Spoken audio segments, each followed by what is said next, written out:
ಎಲ್ಲರಿಗೂ ಸ್ವಾಗತ, ಎಲ್ಲರಿಗೂ ನಮಸ್ತೆ, ಸ್ವಾಗತ. ನಾನೇ ಕಿಚನ್ ಬೈ ಸಾಧನಾ. ಈಗ ನಾನು ಈರುಳ್ಳಿ ಪಕೋಡ ಮಾಡೋದು ತೋರಿಸ್ತೀನಿ. ತುಂಬಾ ಸುಲಭ. ಅದಕ್ಕೆ ಬೇಕಾಗಿರೋದು ಪದಾರ್ಥಗಳೇನು ಜಾಸ್ತಿ ಇಲ್ಲ, ಎಲ್ಲ ಮನೇಲಿರೋ ಪದಾರ್ಥನೇ. ಅಳತೆ ಸಮೇತ ತೋರಿಸ್ತೀನಿ. ಏನೇನ್ ಬೇಕು, ಎಷ್ಟೆಷ್ಟು ಬೇಕು, ಹೇಗ್ ಮಾಡೋದು ನೋಡಿ ಸ್ನೇಹಿತರೆ. ಈಗ ನಾನು ಕಡಲೆ ಹಿಟ್ಟು ಒಂದ್ ದೊಡ್ಡ ಕಪ್ ಅಷ್ಟು ನೋಡಿ, ಒಂದ್ ದೊಡ್ಡ ಕಪ್ ಅಷ್ಟು ಕಡಲೆ ಹಿಟ್ಟು ತಗೊಂಡಿದ್ದೀನಿ. ಅದ್ರಲ್ಲಿ ಈ ಕಪ್ಪಲ್ಲಿ ಅರ್ಧ ಕಪ್ ಸೈಜು ಅಕ್ಕಿ ಹಿಟ್ಟು ತಗೊಂಡಿದ್ದೀನಿ. ಅಂದ್ರೆ ಅಳತೆಗೆ ಒಂದು ಕಡಲೆ ಹಿಟ್ಟಾದ್ರೆ ಅರ್ಧ ಅಕ್ಕಿ ಹಿಟ್ಟು, 1 ಸ್ಪೂನ್ ಅಷ್ಟು ಓಮ ಪುಡಿ ತಗೊಂಡಿದ್ದೀನಿ. ಇದು 2 ಸ್ಪೂನ್ ಅಷ್ಟು ಚಿಲ್ಲಿ ಪೌಡರ್ ತಗೊಂಡಿದ್ದೀನಿ. ಹಾಕ್ಬೇಕಾದಾಗ ನಿಮ್ಗೆ ತೋರಿಸ್ತೀನಿ ಎಷ್ಟು ಹಾಕ್ಬೇಕು, ಹೇಗೆ ಹಾಕ್ಬೇಕು ಅಂತ. ಆಮೇಲೆ ಈರುಳ್ಳಿ ದಪ್ಪ ಸೈಜ್ 2 ಈರುಳ್ಳಿ ನೋಡಿ, ಈ ಸೈಜ್ ದಪ್ಪ ಇರೋ ಈರುಳ್ಳಿ 2 ತಗೊಂಡಿದ್ದೀನಿ ನಾನು. ಅದನ್ನ ದಪ್ಪಕ್ಕೆ ಉದ್ದುದ್ದಕ್ಕೆ ಕಟ್ ಮಾಡ್ಕೋಬೇಕು. ಕೊತ್ತಂಬರಿ ಸ್ವಲ್ಪ, ಕರಿಬೇವು ಸಣ್ಣಗೆ ಹೆಚ್ಕೋಬೇಕು, ರುಚಿಗೆ ತಕ್ಕಷ್ಟು ಉಪ್ಪು, ಪಕೋಡ ಬಿಡೋದಕ್ಕೆ ಎಣ್ಣೆ, ಬಾಣಲಿನಲ್ಲಿ ಎಣ್ಣೆ ಇಟ್ಕೊಂಡಿದ್ದೀನಿ. ಈಗ ಎಣ್ಣೆ ಬಿಸಿ ಆಗ್ತಿದೆ. ನಾನು ಇದನ್ನ ಹೇಗೆ ಎಲ್ಲ ಕಲಿಸ್ಕೋಬೇಕು ತೋರಿಸ್ಕೊಡ್ತಿದ್ದೀನಿ. ಈ ಕಪ್ ಅಷ್ಟು ಕಡಲೆ ಹಿಟ್ಟು ನಾನು ಹಾಕೊಳ್ತಿದ್ದೀನಿ. ನೋಡಿ, 1 ಕಪ್ ಕಡಲೆ ಹಿಟ್ಟು ಇಷ್ಟ ಆಗಿದೆ. ಇದ್ರ ಜೊತೆಗೆ ಇದು ಅದ್ರ ಕಪ್ಪಲ್ಲೇ ಅರ್ಧ ಸೈಜ್ ಕಪ್ ಇದು. ಇದರಲ್ಲಿ 1 ಕಪ್ ಅಷ್ಟು ಅಕ್ಕಿ ಹಿಟ್ಟು ಹಾಕೊಳ್ತಿದ್ದೀನಿ. ಈಗ ನಾನು ಸ್ವಲ್ಪ ಓಮ ಪುಡಿ ಹಾಕ್ತಿದ್ದೀನಿ. ಓಮ ಪುಡಿ ಹಾಕೋದ್ರಿಂದ ಡೈಜೆಷನ್ ಆಗುತ್ತೆ, ಎಣ್ಣೆ ಅಲ್ವಾ, ಹಾಗಾಗಿ. ಮತ್ತೆ ಚಿಲ್ಲಿ ಪೌಡರ್ 2 ಸ್ಪೂನ್ ಅಷ್ಟು ಚಿಲ್ಲಿ ಪೌಡರ್ ತಗೊಂಡಿದ್ದೀನಿ ನೋಡಿ. ಈ ತರದಲ್ಲಿ 2 ಸ್ಪೂನ್ ಅಷ್ಟು ಚಿಲ್ಲಿ ಪೌಡರ್ ಹಾಕೊಳ್ಳೋಣ.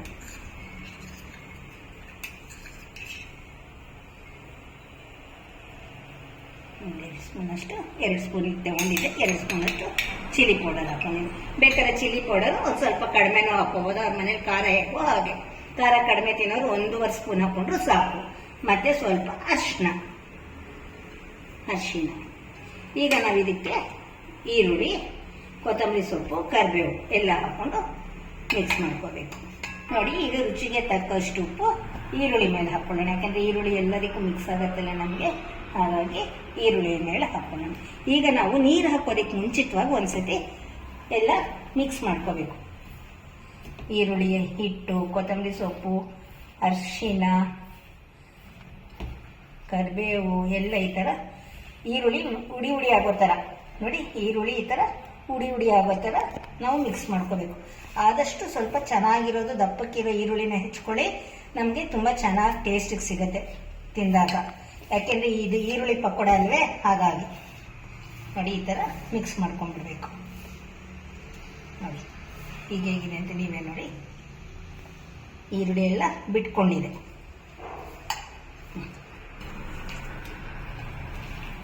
ನೋಡಿ ಸ್ನೇಹಿತರೆ, ಈ ತರ ಗಟ್ಟಿ ಮೇಲೆ ಕಲಿಸ್ಕೋಬೇಕು. ಯಾವಾಗಲೂ ನಾವು ಬಜ್ಜಿ ಬೋಂಡಗಳಿಗೆ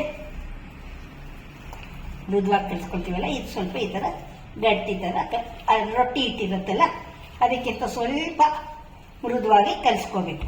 ರೊಟ್ಟಿ ಹಿಟ್ಟು ಎಲ್ಲರೂ ಮಾಡೇ ಮಾಡ್ತೀರ, ಅಕ್ಕಿ ರೊಟ್ಟಿ, ರಾಗಿ ರೊಟ್ಟಿ ಎಲ್ಲ ಮಾಡ್ತೀರಲ್ಲ, ಅದಕ್ಕಿಂತ ಸ್ವಲ್ಪ ಮೃದುವಾಗಿ ಕಲಿಸ್ಕೋಬೇಕು ನೋಡಿ. ಈ ತರ ಇರಬೇಕು. ಬಾಲ್ ಬರ್ಬೇಕಷ್ಟೇನೆ ಹೊರತು ನೀರು ಹಾಕಬಾರ್ದು.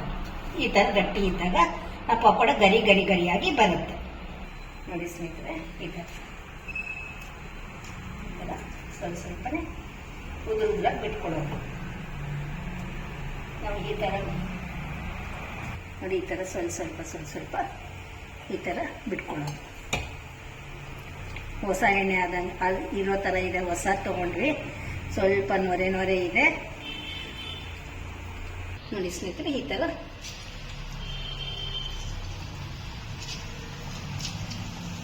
ಬಿಡಬೇಕು ನೋಡಿ. ಈಗ ಇದಕ್ಕೆ ಸ್ವಲ್ಪ ಎಣ್ಣೆ ಚೆನ್ನಾಗಿ ಕಾದಿದ್ರೆ ಪಕೋಡ ಚೆನ್ನಾಗಿ ಬರುತ್ತೆ.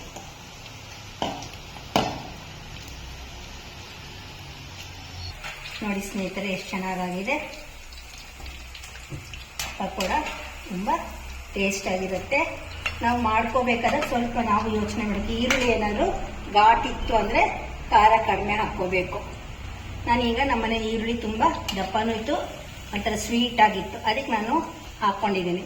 2 ಚಮಚ ಹಾಕೊಂಡಿದ್ವಿ. ಅದು ಗೋಪುರಲ್ಲ, ನಾರ್ಮಲ್ ಆಗಿ 2 ಚಮಚ ಹಾಕೊಂಡಿದ್ವಿ. ಖಾರ ಇತ್ತು ಅಂದ್ರೆ 1 ಚಮಚ ಹಾಕೊಂಡ್ರೆ ಸಾಕು. ಪಕೋಡ ತುಂಬಾ ಖಾರವಾಗಿ ತಿಂದ್ರೆ ಚೆನ್ನಾಗಿರಲ್ಲ. ಒಂಥರ ಮೈಲ್ಡ್ ಆಗಿ ತಿಂದ್ರೆ ತುಂಬಾ ಟೇಸ್ಟ್ಫುಲ್ ಆಗಿರುತ್ತೆ. ನೋಡಿ ಎಷ್ಟು ಚೆನ್ನಾಗಾಗಿದೆ ಅಂತ ನೋಡಿ ನೀವೇ. ಮತ್ತೆ ಗರಿ ಗರಿನೂ ಬರುತ್ತೆ.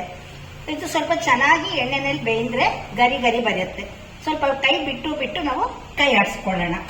ನೋಡಿ ಸ್ನೇಹಿತರೆ, ಚೆನ್ನಾಗಿ ಕೆಂಪಾಗಿದೆ, ಟೇಸ್ಟ್ಫುಲ್ ಆಗಿರುತ್ತೆ.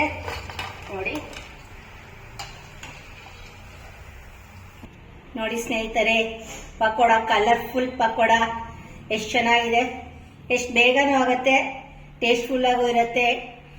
ಯಾವಾಗಾರು ಗೆಸ್ಟ್ಗಳು ಬಂದಾಗ, ಫ್ರೆಂಡ್ಸ್ ಬಂದಾಗ, ನಮಗೆ ಚಳಿಗೆ ಬೇಕು ಅನ್ಸಿದಾಗ ಮಾಡಿಕೊಂಡ್ರೆ ತುಂಬಾ ಚೆನ್ನಾಗಿರುತ್ತೆ. ನೋಡಿ ಈ ತರ. ಇದಕ್ಕೆ ಇನ್ನು ಇದ್ರಲ್ಲಿ ಇನ್ನು ಅರ್ಧ ಅಷ್ಟಾಗಿದೆ, 1 ವಾರ ಅಷ್ಟಾಗಿದೆ. ತುಂಬಾ ಚೆನ್ನಾಗಿದೆ, ತುಂಬಾ ಸುಲಭ.